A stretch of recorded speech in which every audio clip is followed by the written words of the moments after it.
In today's video, I'm going to teach you how to use Glassdoor efficiently, whether you're exploring new companies or preparing for interviews. This walkthrough will help you get the most value with minimal time and effort. Start by heading to glassdoor.com. Create an account using your email or your Google login. After that, complete your profile with basic information such as your job title, location, and years of experience.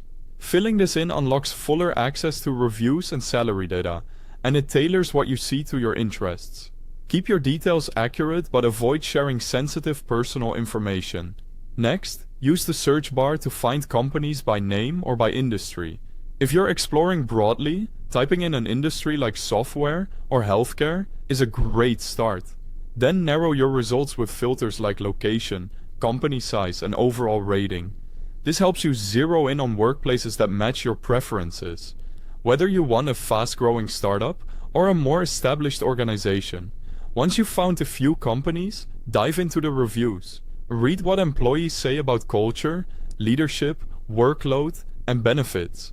Don't let a single glowing or negative review sway you. Look for patterns over time and note whether reviews are recent. It's also useful to distinguish between current and former employees to understand how things may be changing. By the way, I've placed a link to Glassdoor's website, along with the official iOS and Android app download links, right at the top of the description so you can jump in quickly.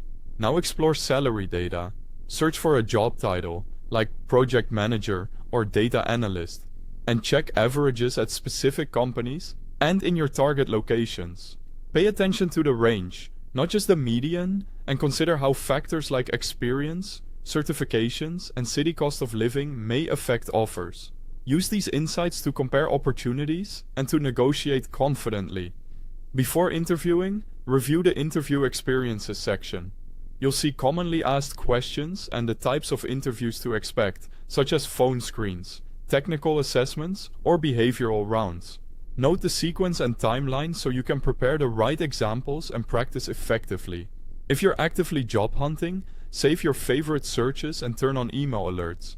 This way you'll get notified as soon as new postings match your criteria, helping you apply early while roles are still fresh. Finally, bring it all together. Combine what you've learned from reviews, salaries, and interview insights, and evaluate how each company aligns with your goals and values. Use the data to make informed choices and trust patterns over one-off opinions. Thanks for watching,